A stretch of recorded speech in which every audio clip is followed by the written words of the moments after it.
Russia যেন হঠাৎ করে গোটা বিশ্বের চোখ এড়িয়ে বিশাল কিছু একটা করতে যাচ্ছে, এমনটাই মনে করছে আন্তর্জাতিক নিরাপত্তা বিশ্লেষকরা।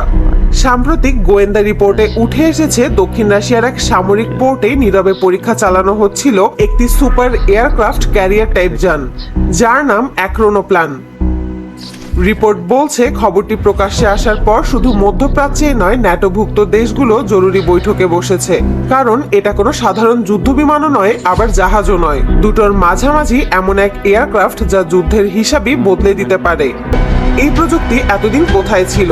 সোভিয়েত ইউনিয়ন ভেঙে যাওয়ার পর অনেকেই ভেবেছিল অ্যাক্রোনোপ্লান প্রকল্প পুরোপুরি বন্ধ হয়ে গেছে, কারণ তখনকার রাশিয়ার অর্থনৈতিক অবস্থা ভালো ছিল না।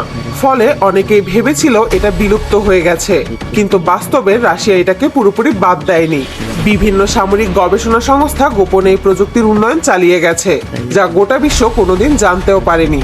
গোয়েন্দারা এখন যে অ্যাক্রোনোপ্লানের কথা বলছে সেটি আগের মডেলগুলোর মতো শুধু পরিবহন বা টহলের জন্য নয়, এটি একটি চলমান এয়ারক্রাফট ক্যারিয়ার প্ল্যাটফর্মের মতো কাজ করতে পারে। অর্থাৎ এটি নিজেদের সঙ্গে ড্রোন, যুদ্ধ বিমান, নজরদারি যন্ত্র এবং ভারী অস্ত্র বহন করতে সক্ষম।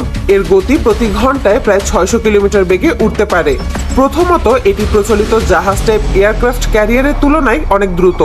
একটি বড় নৌবহরকে এক জায়গা থেকে আরেক জায়গায় যেতে যেখানে কয়েকদিন লেগে যায়, সেখানে অ্যাক্রোনোপ্লান কয়েক ঘন্টার মধ্যে বিশাল দূরত্ব পাড়ি দিতে পারে।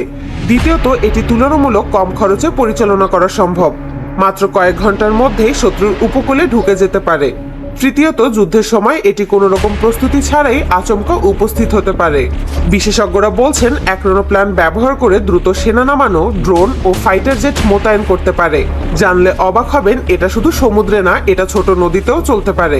এই কারণে বিশ্বের বাঘা বাঘা দেশগুলো এটা নিয়ে চিন্তিত। তার থেকেও বড় বিষয় হলো সাধারণ রাডার দিয়ে এটাকে ধরা কঠিন, কারণ এটি খুব নিচু দিয়ে চলে, সমুদ্রের ঢেউয়ের সঙ্গে প্রায় মিশে থাকে। জাহাজের জন্য ব্যবহৃত রাডার পানির উপরে চলা ধীরগতির জাহাজ বা স্পিড বোটের জন্য ডিজাইন করা, আর আকাশে থাকা রাডার এত নিচুতে ওরা বস্তু ট্র্যাক করতে পারে না। অ্যাক্রোনোপ্লান এই দুই ব্যবস্থার মাঝখানে থেকে চলে, ফলে অনেক উন্নত মানের রাডারও এটাকে ধরতে পারে না। এই কারণে আমেরিকা বা মধ্যপ্রাচ্যের দেশগুলো প্রথমে তেমন কিছু টের পায়নি বলে ধারণা করা হচ্ছে। কিন্তু যখন গোয়েন্দা রিপোর্টে স্পষ্টভাবে উঠে আসে যে এটি একটি উন্নত সামরিক অ্যাক্রোনোপ্লান, তখন পরিস্থিতি বদলে যায়। ন্যাটোর দেশগুলো বুঝতে পারে এটি শুধু আঞ্চলিক কোনো অস্ত্র নয়, বরং বৈশ্বিক নিরাপত্তার জন্য নতুন ধরনের চ্যালেঞ্জ। এই অ্যাক্রোনোপ্লান কি করতে পারে সেটাই এখন বিশ্বের বড় বড় সামরিক শক্তিগুলোকে ভাবিয়ে তুলেছে। অনেক বিশ্লেষকদের ধারণা চীন এ বিষয়ে অনেক কিছুই জানে, কিন্তু রাশিয়া কেন এখন এটাকে সামনে আনছে? অনেকেই মনে করছেন বর্তমান বিশ্বের রাজনৈতিক পরিস্থিতি এর উত্তর। ন্যাটো ও পশ্চিমা দেশগুলোর সঙ্গে উত্তেজনা, নিষেধাজ্ঞা সবকিছু মিলিয়ে রাশিয়া এমন কিছু দেখাতে চাইছে যা পুরো বিশ্বের সামরিক হিসাব পাল্টে দেয়। আগের মডেলের সঙ্গে নতুন অ্যাক্রোনোপ্লানের পার্থক্য চোখে পড়ার মতো।